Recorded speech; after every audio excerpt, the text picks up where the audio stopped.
નમસ્કાર, આપ જોઈ રહ્યા છો નેશન પ્લસ ન્યૂઝ. હું છું આપની સાથે હિતલ ગગર. આજ રોજ મુખ્યમંત્રી ભૂપેન્દ્ર પટેલે વડોદરા મહાનગરપાલિકા આયોજિત નવા વિકાસ કામોના લોકાર્પણ અને ખાતમુહૂર્ત પ્રસંગે વડોદરાની એક કાયમી મુશ્કેલી નિવારવાના આયોજનની જાહેરાત કરતા જણાવ્યું હતું કે અલકાપુરી રેલવે અંડરપાસની જગ્યાએ ઓવરબ્રિજ બનાવવામાં આવશે.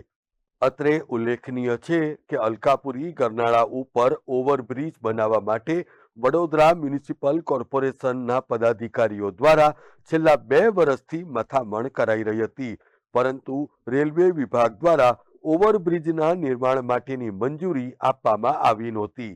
વડોદરાના નગરજનોને સ્પર્શતા આ મહત્વના મુદ્દા ઉપર વડોદરાના સાંસદ હેમાંગ જોશી દ્વારા રેલવે મંત્રી અશ્વિની વૈષ્ણવને પત્ર અને રૂબરૂ મળીને ટ્રાફિક સમસ્યા, પૂર વખતે સર્જાતી સ્થિતિથી વાકેફ કરાવીને આ જગ્યા ઉપર ઓવરબ્રિજ ખૂબ મહત્વનો હોવાનું જણાવ્યું હતું.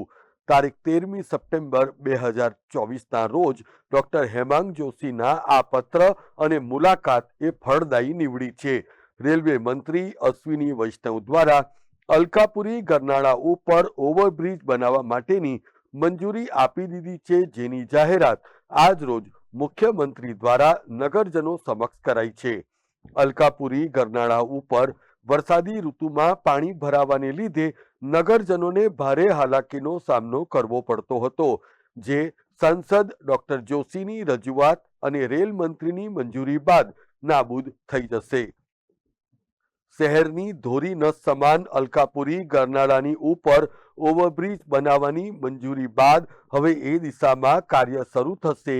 એ જ બતાવે છે કે પાલિકાની વાતાનુકૂલિત ઓફિસોમાં બેસીને શહેરનો વહીવટ કરવો અને નક્કર કામ કરવું એમાં જમીન આસમાનનો ફરક હોય છે.